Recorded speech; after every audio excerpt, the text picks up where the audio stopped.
An Italian Dream by Charles Dickens. I had been traveling for some days, resting very little in the night and never in the day. The rapid and unbroken succession of novelties that had passed before me came back like half-formed dreams, and a crowd of objects wandered in the greatest confusion through my mind as I travelled on by a solitary road. At intervals some one among them would stop, as it were, in its restless flitting to and fro, and enable me to look at it quite steadily and behold it in full distinctness. After a few moments it would dissolve like a view in a magic lantern, and while I saw some part of it quite plainly, and some faintly, and some not at all, would show me another of the many places I had lately seen, lingering behind it and coming through it. This was no sooner visible than, in its turn, it melted into something else. At one moment I was standing again before the brown old rugged churches of Modena. As I recognized the curious pillars with grim monsters for their bases, I seemed to see them standing by themselves in the quiet square of Padua, where there were the staid old university and the figures, demurely gowned, grouped here and there in the open space about it. Then I was strolling in the outskirts of that pleasant city, admiring the unusual neatness of the dwelling-houses, gardens, and orchards, as I had seen them a few hours before. In their stead arose immediately the 2 towers of Bologna, and the most obstinate of all these objects failed to hold its ground a minute before the monstrous moated castle of Ferrara, which, like an illustration to a wild romance, came back again in the red sunrise, lording it over the solitary grass-grown withered town. In short, I had that incoherent but delightful jumble in my brain which travellers are apt to have and are indolently willing to encourage. Every shake of the coach in which I sat, half dozing in the dark, appeared to jerk some new recollection out of its place, and to jerk some other new recollection into it, and in this state I fell asleep. I was awakened after some time, as I thought, by the stopping of the coach. It was now quite night, and we were at the waterside. There lay here a black boat, with a little house or cabin in it of the same mournful colour. When I had taken my seat in this, the boat was paddled by 2 men towards a great light lying in the distance on the sea. Ever and again there was the dismal sigh of wind. It ruffled the water and rocked the boat and sent the dark clouds flying before the stars. I could not but think how strange it was to be floating away at that hour, leaving the land behind, and going on towards this light upon the sea. It soon began to burn brighter, and from being one light became a cluster of tapers, twinkling and shining out of the water, as the boat approached towards them by a dreamy kind of track, marked out upon the sea by posts and piles. We had floated on 5 miles or so over the dark water, when I heard it rippling in my dream against some obstruction near at hand. Looking out attentively, I saw through the gloom a something black and massive, like a shore, but lying close and flat upon the water, like a raft, which we were gliding past. The chief of the 2 rowers said it was a burial place. Full of the interest and wonder which a cemetery lying out there in the lonely sea inspired, I turned to gaze upon it as it should recede in our path, when it was quickly shut out from my view. Before I knew by what or how, I found that we were gliding up a street, a phantom street, the houses rising on both sides from the water, and the black boat gliding on beneath their windows. Lights were shining from some of these casements, plumbing the depth of the black stream with their reflected rays, but all was profoundly silent. So we advanced into this ghostly city, continuing to hold our course through narrow streets and lanes, all filled and flowing with water. Some of the corners where our way branched off were so acute and narrow that it seemed impossible for the long slender boat to turn them, But the rowers, with a low, melodious cry of warning, sent it skimming on without a pause. Sometimes the rowers of another black boat like our own echoed the cry, and slackening their speed, as I thought we did ours, would come flitting past us like a dark shadow. Other boats of the same sombre hue were lying moored, I thought, to painted pillars, near to dark mysterious doors that opened straight upon the water. Some of these were empty, in some the rowers lay asleep. Towards one I saw some figures coming down a gloomy archway from the interior of a palace, gaily dressed and attended by torch-bearers. It was but a glimpse I had of them, for a bridge so low and close upon the boat that it seemed ready to fall down and crush us, one of the many bridges that perplexed the dream, blotted them out instantly. On we went, floating towards the heart of this strange place, with water all about us where never water was elsewhere. Clusters of houses, churches, heaps of stately buildings growing out of it, and everywhere the same extraordinary silence. Presently we shot across a broad and open stream, and passing, as I thought, before a spacious paved quay, where the bright lamps with which it was illuminated showed long rows of arches and pillars of ponderous construction and great strength, but as light to the eye as garlands of hoarfrost or gossamer, and where for the first time I saw people walking, arrived at a flight of steps leading from the water to a large mansion, where, having passed through corridors and galleries innumerable, I lay down to rest, listening to the black boats stealing up and down below the window on the rippling water, till I fell asleep. The glory of the day that broke upon me in this dream, its freshness, motion, buoyancy, its sparkles of the sun in water, its clear blue sky and rustling air, no waking words can tell. But from my window I looked down on boats and barks, on masts, sails, cordage, flags, on groups of busy sailors working at the cargoes of these vessels, on wide quays strewn with bales, casks, merchandise of many kinds, on great ships lying near at hand in stately indolence, on islands crowned with gorgeous domes and turrets, and where golden crosses glittered in the light, atop of wondrous churches springing from the sea. Going down upon the margin of the green sea, rolling on before the door, and filling all the streets, I came upon a place of such surpassing beauty and such grandeur that all the rest was poor and faded in comparison with its absorbing loveliness. It was the great piazza, as I thought, anchored like all the rest in the deep ocean. On its broad bosom was a palace, more magnificent and majestic in its old age than all the buildings of the earth in the high prime and fullness of their youth. Cloisters and galleries, so light they might have been the work of fairy hands, so strong that centuries had battered them in vain, wound round and round this palace, and enfolded it with a cathedral, gorgeous in the wild, luxuriant fancies of the East. At no great distance from its porch, a lofty tower, standing by itself, and rearing its proud head alone into the sky, looked out upon the Adriatic Sea. Near to the margin of the stream were two ill-omened pillars of red granite, one having on its top a figure with a sword and shield, the other a winged lion.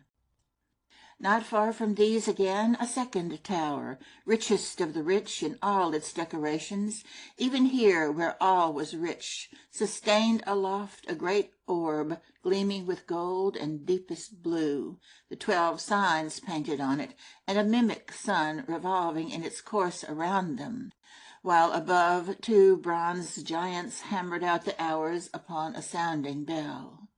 An oblong square of lofty houses of the whitest stone, surrounded by a light and beautiful arcade, formed part of this enchanted scene, and here and there gay masts for flags rose tapering from the pavement of the unsubstantial ground.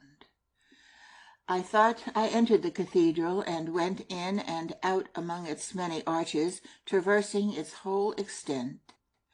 A grand and dreamy structure of immense proportions, golden with old mosaics, redolent of perfumes, dim with the smoke of incense, costly in treasure of precious stones and metals, glittering through iron bars, holy with the bodies of deceased saints, rainbow-hued with windows of stained glass, dark with carved woods and colored marbles, obscure in its vast heights and lengthened distances, shining with silver lamps and winking lights, unreal, fantastic, solemn, inconceivable throughout. I thought I entered the old palace, pacing silent galleries and council chambers, where the old rulers of this mistress of the waters looked sternly out in pictures from the walls, and where her high proud galleys, still victorious on canvas, fought and conquered as of old. I thought I wandered through its halls of state and triumph, bare and empty now, and musing on its pride and might, extinct, for that was past, all past, heard a voice say, some tokens of its ancient rule, and some consoling reasons for its downfall, may be traced here yet.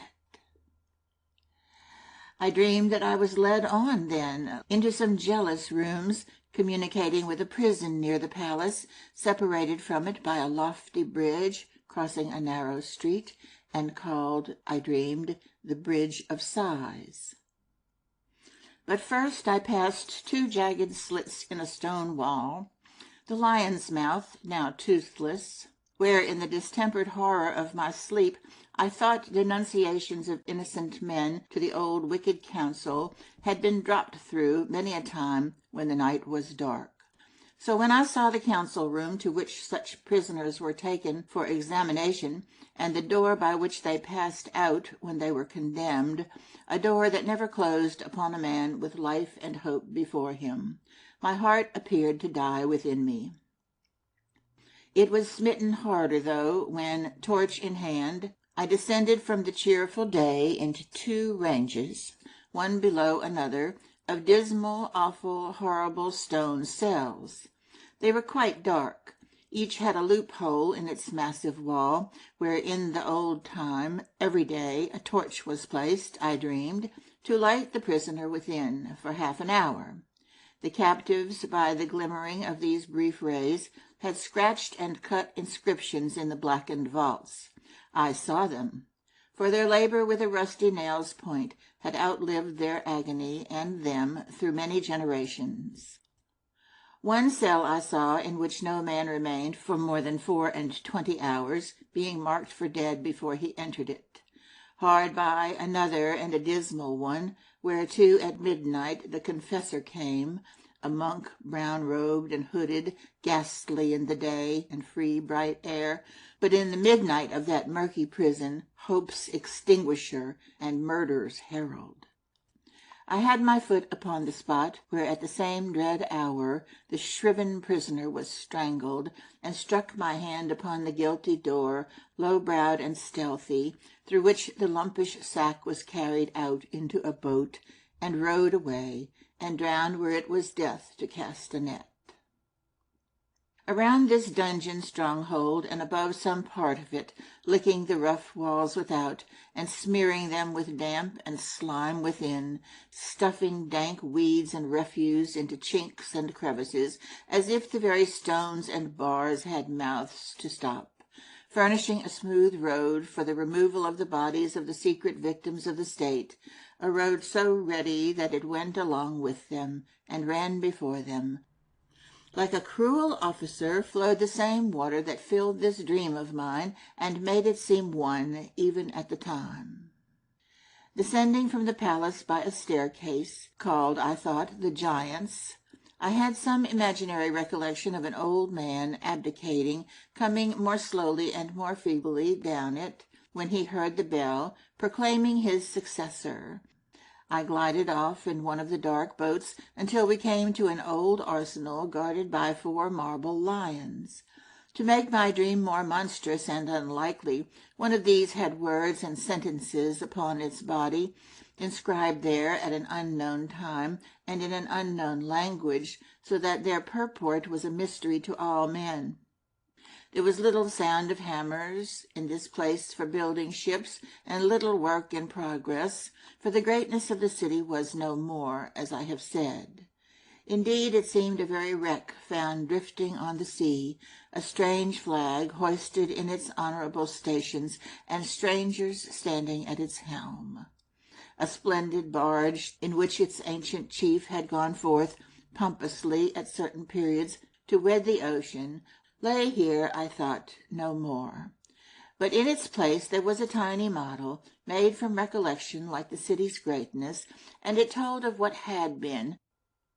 So are the strong and weak confounded in the dust, almost as eloquently as the massive pillars, arches, roofs, reared to overshadow stately ships that had no other shadow now upon the water or the earth. An armory was there yet, plundered and despoiled, but an armory, with a fierce standard taken from the Turks, drooping in the dull air of its cage. Rich suits of mail, worn by great warriors, were hoarded there, crossbows and bolts, quivers full of arrows, spears, swords, daggers, maces, shields, and heavy-headed axes, plates of wrought steel and iron, to make the gallant horse a monster, cased in metal scales, and one spring weapon, easy to be carried in the breast, designed to do its office noiselessly, and made for shooting men with poisoned darts.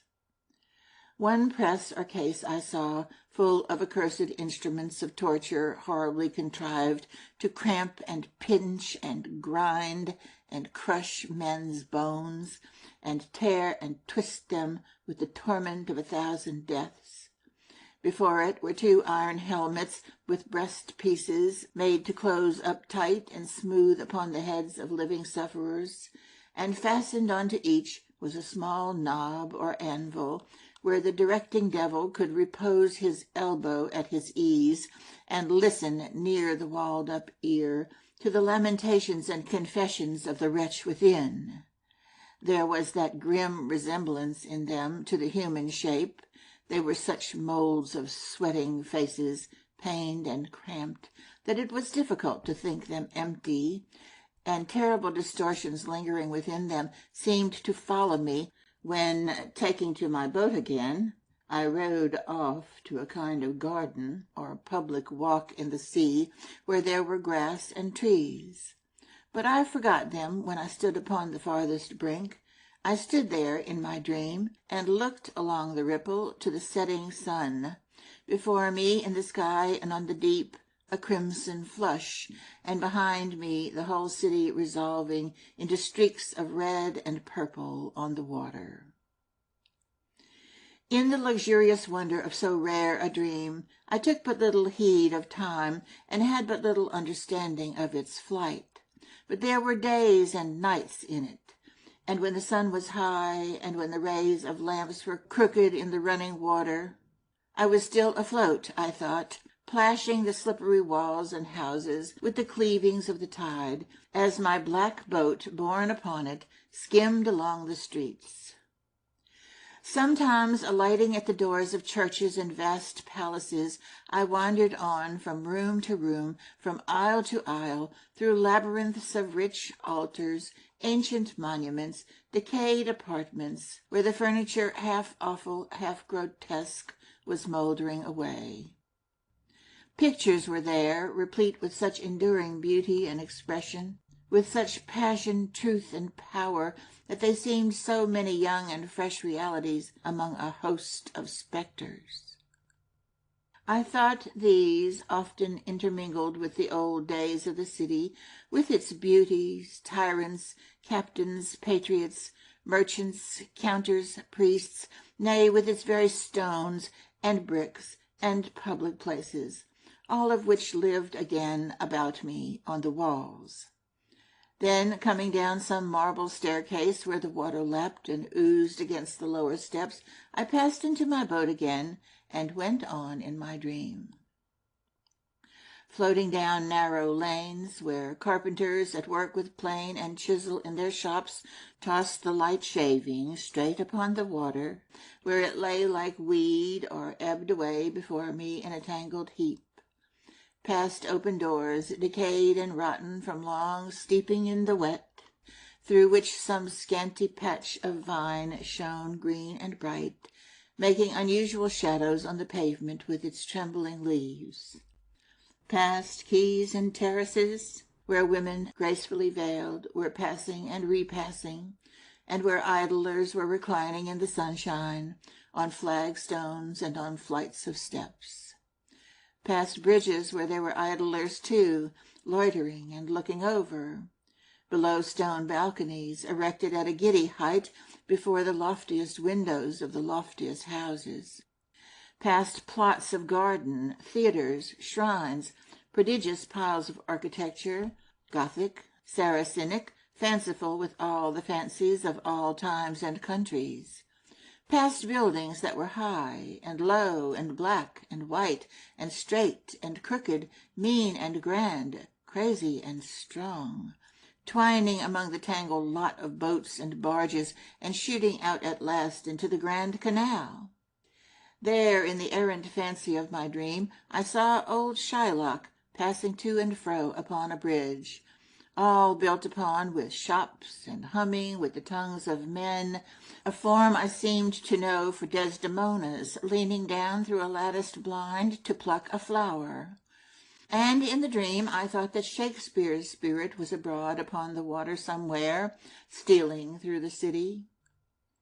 At night, when 2 votive lamps burnt before an image of the Virgin in a gallery outside the great cathedral, near the roof, I fancied that the great piazza of the Winged Lion was a blaze of cheerful light, and that its whole arcade was thronged with people, while crowds were diverting themselves in splendid coffee-houses opening from it, which were never shut, I thought, but open all night long. When the bronze giants struck the hour of midnight on the bell, I thought the life and animation of the city were all centered here, and as I rode away abreast the silent quays, I only saw them dotted here and there with sleeping boatmen wrapped up in their cloaks and lying at full length upon the stones. But close about the quays and churches, palaces and prisons sucking at their walls, and welling up into the secret places of the town, crept the water always, noiseless and watchful, coiled round and round it in its many folds, like an old serpent, waiting for the time, I thought, when people should look down into its depths for any stone of the old city that had claimed to be its mistress. Thus it floated me away until I awoke in the old market-place at Verona. I have many and many a time thought since of this strange dream upon the water, half wondering if it lie there yet, and if its name be Venice. End of An Italian Dream by Charles Dickens.